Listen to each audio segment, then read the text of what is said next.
Hello, today I'm going to be talking about the 5 W's of website evaluation and comparing it to the Center for Media Literacy's 5 key questions and core concepts, which is also known as Q-tips.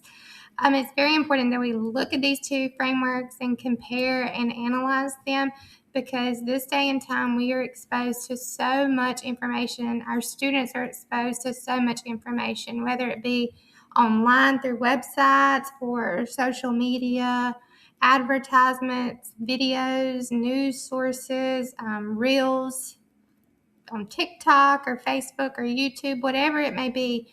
We are bombarded with all kinds of information, and it's important that we understand how we can determine if it is accurate, credible, and trustworthy. So, with that being said, we are going to look at these two different frameworks and see how we can critically analyze and evaluate the information that we encounter. The first framework or tool that I want to talk about is called the 5 W's of website evaluation. So this is a tool that we can use to determine if information that we are presented with is factual, if it is credible and trustworthy.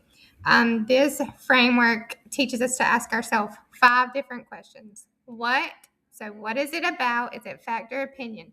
Who wrote this? And what do we know about the author? Why was this written? When was this written, and what's going on in the world?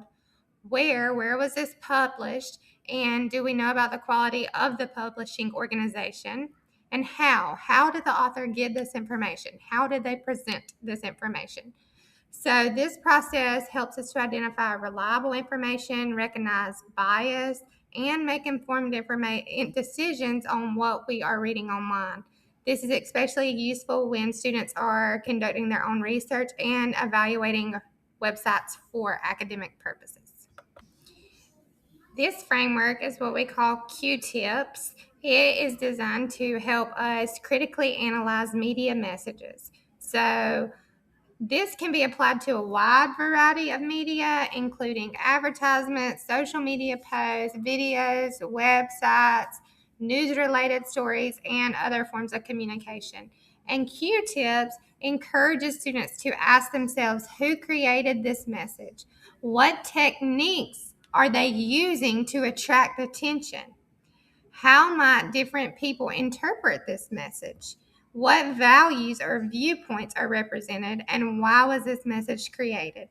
So, by using Q-tips, we're able to recognize bias, identify persuasive techniques, and understand how media messages influence audiences. Even though these are two different tools that students use, they do share some similarities. So they both encourage us to think critically rather than just taking information and believing it. Also, they both allow us to question the sources or the information that we find. Consider why was it created, who created it, and identify potential bias.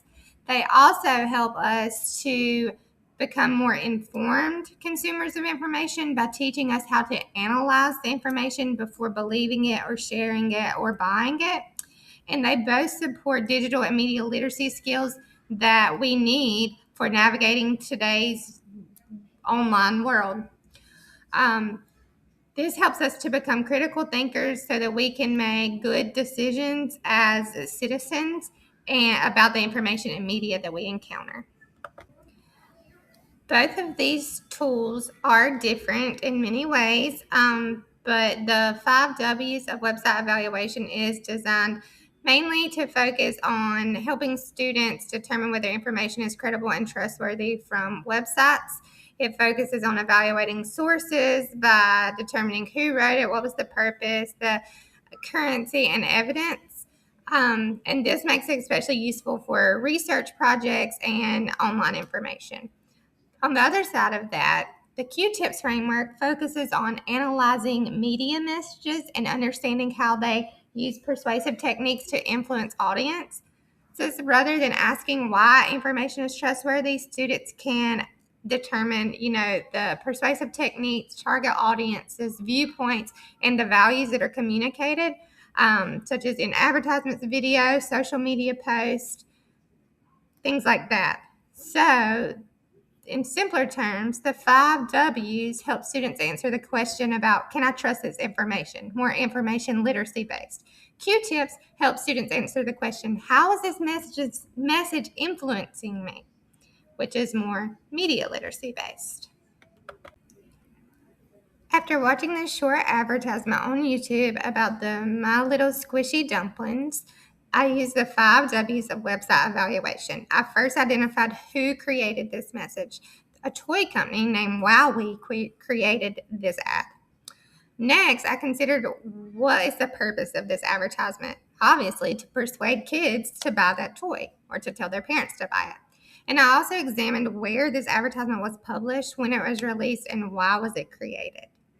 Then I used the Q-tips 5 key question framework, which actually looked deeper into the analysis of the media message. And if you notice, like, this ad uses bright colors, cheerful music, kids, cute little characters, and excited personalities to attract attention and create positive feelings about the toy.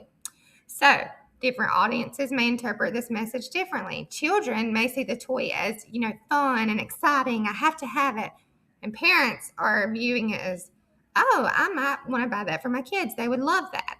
So, this advertisement uses fun, friendship, and toys to create this purpose of the message, which is persuade viewers to want and purchase the product. When I think about what tool should school librarians use, I think that both of these frameworks should be taught to students, the 5 W's of website evaluation and the Q-tips, because each tool is different and serves different purposes, but equally important skills to have to teach students. The 5 W's help students evaluate the credibility and reliability of information sources, which is essential for research. But the Q-tips is more versatile because it can be applied to all types of media, and it teaches students to think critically about the messages that they are receiving, the persuasive techniques, bias, and understand how different audiences may interpret the information. And these skills are very important because students are constantly surrounded by media messages and need to understand how to make informed decisions after being presented the information.